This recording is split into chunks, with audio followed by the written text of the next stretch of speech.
ಉತ್ತರ ಕರ್ನಾಟಕ ಭಾಗದ ಮಕ್ಕಳಿಗೆ ಭಯಾನಕ ವೈರಸ್ ಕಾಡ್ತಾ ಇದೆ. ಪುಟ್ಟ ಮಕ್ಕಳಿಗೆ ಬೆನ್ನು ಹತ್ತಿದೆ ಭಯಾನಕ HFMD ಅಂತಕ್ಕಂಥ ಒಂದು ವೈರಸ್. ಇದು ಕೋವಿಡ್ಗಿಂತಲೂ ವೇಗವಾಗಿ ಹರಡ್ತಾ ಇದೆ. ಹವಾಮಾನ ವೈಪರೀತ್ಯದಿಂದ ಈ ಒಂದು HFMD ಅಂತಕ್ಕಂಥ ಒಂದು ವೈರಸ್ ಹುಟ್ಕೊಂಡಿದೆ. ಹ್ಯಾಂಡ್, ಫುಟ್ ಹಾಗೂ ಮೌತ್ ಡಿಸೀಸ್ ಅನ್ನುವಂಥ ಒಂದು ವೈರಸ್ ಇದು. FMMD ಅಂದರೆ ಹ್ಯಾಂಡ್, ಫುಟ್ ಹಾಗೂ ಮೌತ್ ಅಂತ ಹೇಳಲಾಗುತ್ತೆ. HFMD ವೈರಸ್ನಿಂದ ಈಗ 5 ವರ್ಷದೊಳಗಿನ ಮಕ್ಕಳು ನರಳುತ್ತಾ ಇದ್ದಾರೆ. ಬಾಯಿ, ಕಾಲು, ಕೈ, ಬೇನೆಯಿಂದ ಮಕ್ಕಳು ಒದ್ದಾಡ್ತಾ ಇದ್ದಾರೆ. ಪೋಷಕರಿಗೆ ಸಂಕಟ ಆಗ್ತಾ ಇದೆ. ಬಾಯಿ, ಕೈಕಾಲುಗಳಿಗೆ ಗುಳ್ಳೆಗಳಾಗಿ ತೀವ್ರ ಜ್ವರದಿಂದ ಮಕ್ಕಳು ಬಳಲ್ತಾ ಇದ್ದಾರೆ. ಹುಬ್ಬಳ್ಳಿಯ ಕಿಮ್ಸ್ ಆಸ್ಪತ್ರೆಗೆ ದಿನನಿತ್ಯ 10 ರಿಂದ 12 ಮಕ್ಕಳು ದಾಖಲಾಗ್ತಾ ಇದ್ದಾರೆ. ಸಾಂಕ್ರಾಮಿಕವಾಗಿ ಹರಡುತ್ತಿರ್ತಕ್ಕಂಥ ಕಾಯಿಲೆಗೆ ಸಿಂಪ್ಟಮ್ಯಾಟಿಕ್ ಚಿಕಿತ್ಸೆಯನ್ನ ವೈದ್ಯರು ನೀಡ್ತಾ ಇದ್ದಾರೆ.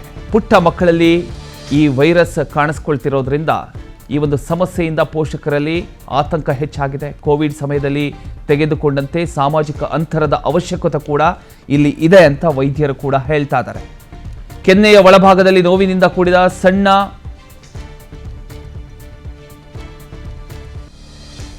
ಕೆಂಪು ಗುಳ್ಳೆಗಳು ಅಥವಾ ಅಲ್ಸರ್ಗಳು ಆಗ್ತಾವಂತೆ. ಇದು ಉತ್ತರ ಕರ್ನಾಟಕ ಭಾಗದ ಪೋಷಕರಲ್ಲಿ ಈಗ ಮತ್ತೊಂದು ಹೊಸ ಆತಂಕ ಶುರುವಾಗಿದೆ ಅಂತಲೇ ಹೇಳಬಹುದು. ಈ ಕಾಯಿಲೆಯನ್ನ ವೈದ್ಯಕೀಯ ಭಾಷೆಯಲ್ಲಿ ಹ್ಯಾಂಡ್, ಫುಟ್ ಹಾಗೂ ಮೌತ್ ಡಿಸೀಸ್ ಅಂತ ಕರೆಯಲಾಗುತ್ತೆ. HFMD ಅಂದ್ರೆ ಇದು ಕಾಕ್ಸಾಕಿ ವೈರಸ್ ಸೇರಿದಂತೆ ಎಂಟರೋ ವೈರಸ್ ಗುಂಪಿನ ವೈರಸ್ಗಳಿಂದ ಉಂಟಾಗ್ತಕ್ಕಂಥ ಒಂದು ಸೋಂಕು.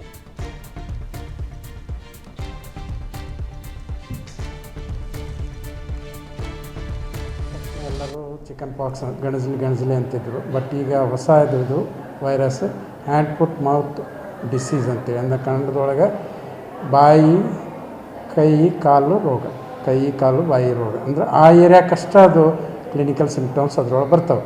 ಈ ಥರ ಚಿಕನ್ ಪಾಕ್ಸ್ದಾಗ ಹೆಂಗೆ ಸ್ಮಾಲ್ ನೀರಿನ ಥರ ಗುಳಿ ಇರ್ತವೆ ಅದೇ ಥರ. ಬಟ್ ಇದು ಭಾಳಷ್ಟು ಪೇನ್ಫುಲ್ ಇರ್ತದೆ. ಎಸ್ಪೆಷಲಿ ಬಾಯಿಯಲ್ಲಿ ಎದ್ದಿರ್ತದಲ್ಲ, ತುಂಬ ಪೇನ್ಫುಲ್ ಆಗಿರ್ತದೆ. ಕಾಮನ್ ಆಗಿದ್ದು ವೈರಸ್ನೊಳಗೆ ವೈರಸ್ನಿಂದ, ಕಾಮನ್ ವೈರಸ್ ಅಂದ್ರೆ ನಮ್ಮ ಕಾಕ್ಸಾಕಿ ವೈರಸ್ ಅಂತೀವಿ, ಅದರಿಂದ ಬರುವಂಥ ರೋಗ. ಜನರಲಿ ಇದು ದನದೊಳಗೆ ವೆಟರ್ನರಿ ಇದ್ರೊಳಗೆ ಇದ್ದಂಥದ್ದು, ಅದು ಮನುಷ್ಯರಿಗೆ ಬಂದಿರ್ತದೆ. ಅದು ಮನುಷ್ಯ ಇದು ಡೆಡ್ ಎಂಡ್, ಸೊ ಅಲ್ಲಿ ಅಷ್ಟೇ. ಬಟ್ ಇದು ವೈರಲ್ ಇಲ್ನೆಸ್ ಇರೋದರಿಂದ ಸ್ವಲ್ಪ ಲಿಮಿಟೆಡ್. ಬಟ್ ಆ 5 days ಏನಿದೆಲ್ಲ ವೆರಿ ಪೇನ್ಫುಲ್. ಎಲ್ಲ ಮಕ್ಕಳು ಫೀವರು, ಆಮೇಲೆ ಏನೂ ತಿನ್ನಲಿಕ್ಕೆ ಆಗೋದಿಲ್ಲ, ಭಾಳ ಪೇಯ್ನ್ ಇರೋದ್ರಿಂದ. ಎಸ್ಪೆಷಲಿ ಬಾಯಲ್ಲಿ, ಕೈ ಕಾಲೂ ಭಾಳಷ್ಟು ನೋವ್ತಾ ಇರ್ತವೆ, ಇದಿರ್ತದೆ. ಬಟ್ ಇದು ಸಿಂಪಲ್ ವೈರಸ್ ಇರೋದರಿಂದ ಇದರಲ್ಲಿ ಹೆಚ್ಚಿನದೇನು ಪ್ರಾಬ್ಲಮ್ ಆಗೋದಿಲ್ಲ. ಭಾಳಷ್ಟು ಟೈಮ್ ಕಾಂಪ್ಲಿಕೇಶನ್ ಏನು ಆಗಿರೋದಿಲ್ಲ. ಇವು ಯಾವ ರೀತಿ ಬರ್ತದಂದ್ರೆ ಜನರಲಿ ಈಗ ಅಂದ್ರೆ ಒಬ್ಬರಿಂದ ಒಬ್ರಿಗೆ ಹರಡೋದು, ನೆಗಡಿ ಕೆಮ್ಮು ಬಂದರ್ಗತ್ತಿನ ಆಗ್ತೈತೆ, ಅದರಿಂದ ಹರಡ್ಬೋದು. ಈಗ ಫೀಕೋ ಓರಲ್ ರೂಟ್ ಅಂತೀವಿ, ಅದರೊಳಗೂ ಹರ್ತದೆ. ಯಾಕೆಂದ್ರೆ ಈ ವೈರಸ್ ಸಂಡಾಸದೊಳಗೆ ಹೋಗ್ತದೆ, ಅದರಿಂದನೂ ಹರ್ತದೆ. ಇನ್ನೊಂದು ಈ ನಮ್ಮದು ಸಲೈವ ಏನಿರ್ತಾವೆ, ಮಕ್ಕಳು ಆಟ ಆಡ್ತಿರ್ತಾವೆ, ಬೇರೆ ಆಟಿಕೆ ಸಾಮಾನ್ಯದ ಮ್ಯಾಗ ಎತ್ತಿರ್ತಾವೆ, ಅದನ್ನು ಹಿಡ್ಕೊಂಡ್ರೆ ಅದರಿಂದ ಒಬ್ಬರಿಂದ ಒಬ್ಬರಿಗೆ ಸ್ಪ್ರೆಡ್ ಆಗ್ತಾ ಇರ್ತದೆ, ಬರುವಂಥ. ಇದು ವೆರಿ ಕಂಟ್ಯಾಜಿಯಸ್ ಅಂದರೆ ವೆರಿ ಫಾಸ್ಟಾಗಿ ಹಬ್ಬುವಂಥ ರೋಗ ಇದು. ಇದರ ಲಕ್ಷಣಗಳಂದ್ರೆ ಮೇನ್ಲಿ ಇದು ಜ್ವರ, ವೆರಿ ಮೈಲ್ಡ್ ಜ್ವರ ಇರ್ತೈತೆ, ಬಟ್ ಆಮೇಲೆ ಜಾಸ್ತಿನೂ ಆಗ್ಬೋದು. ಎರಡನೇದು ರ್ಯಾಶ್ ಬರ್ತಾವೆ, ಅಂದರೆ ಈ ಫ್ಲೂಯಿಡ್ ಫಿಲ್ಡ್ ರ್ಯಾಶ್ ಅಂತವೆ, ಅಂದರೆ ನೀರು ತುಂಬಿದಂಥ ಗುಳ್ಳೆಗಳು. ಸ್ಪೆಷಲಿ ಫಸ್ಟ್ ಕೈಗೆ ಬರ್ತದೆ, ಕಾಲಿಗೆ ಬರ್ತದೆ, ಆಮೇಲೆ ಬಾಯಿಗೆ. ಆ್ಯಂಡ್ ಮತ್ತು ಅದರ ಭಾಗದೊಳಗೆ ಭಾಳಷ್ಟು ಕಡಿಮೆ, ಬಟ್ ಈ ಏರಿಯಾಕ್ಕೆ ಅವು ಕಾಮನ್ನಾಗಿ ಬರ್ತದೆ. ಸೊ ಇದು ಗ್ರ್ಯಾಜುವಲ್ ಆಗಿ ಸ್ಪ್ರೆಡ್ ಆಗಿ ಯೂಶ್ವಲಿ 3 ರಿಂದ 5 ದಿವಸ ಇರ್ತವೆ, ತನ್ನಿಷ್ಟು ತಾನೇ ಕಡಿಮೆ ಆಗ್ತದೆ. ಸೊ ಮುನ್ನೆಚ್ಚರಿಕೆ ಕ್ರಮ ಅಂದರೆ ಇದು ಒಬ್ಬರಿಂದ ಒಬ್ಬರಿಗೆ ಹರಡಲಾರ್ದಂಗೆ ನೋಡ್ಕೋಬೇಕು. ಹ್ಯಾಂಡ್ ಹೈಜೀನ್ ಅಂತವೆಲ್ಲ ಭಾಳ ಇಂಪಾರ್ಟೆಂಟ್. ಯಾವಾಗಲೂ ಮಕ್ಕಳದ್ದು ಕೈ ತೊಳಿತಾ ಇರಬೇಕು. ಆ್ಯಂಡ್ ಇದು ಕಾಮನ್ನಾಗಿ ಮಕ್ಕಳಲ್ಲೇ ಇರೋಂಥದ್ದು, ದೊಡ್ಡವರಿಗೆ ಬರೋದಿಲ್ಲ. ಭಾಳಷ್ಟು ಲೆಸ್ ದೆನ್ 5 yearsದವ್ರಿಗೆ ಭಾಳಷ್ಟು ಕಾಮನ್. ಓಲ್ಡರ್ ಚಿಲ್ಡ್ರನ್ದೊಳಗೆ ಬರ್ತೈತಿ ಭಾಳ ಕಡಿಮೆ, ಅಷ್ಟೊತ್ತಿಗೆ ಅಲ್ಲಿ ಅವ್ರಿಗೆ ರೆಸಿಸ್ಟೆನ್ಸು ಅದೆಲ್ಲ ಬಂದಿರೋದ್ರಿಂದ ಇದು ಲೆಸ್ ದೆನ್ 5 yearsಗೆ ವೆರಿ ಕಾಮನ್. ವೈರಸ್ 1 ರಿಂದ 5 ವರ್ಷ ಸರ್, ಹೇಗೆ ಸರ್? ನ್ಯೂ ಬಾರ್ನ್ದಿಂದ ಹಿಡಿದು 5 ವರ್ಷ ತನಕ ಅಂದ್ಕೊಳ್ರಿ. Less than 5 years very common. But ಇದು ಮೋರ್ ದೆನ್ 5 yearsವರೆಗೂ ಇರ್ತದೆ, ಕಡಿಮೆ ಇದೆ, ಅಲ್ಲಿ ಬರೋದು ಕಡಿಮೆ.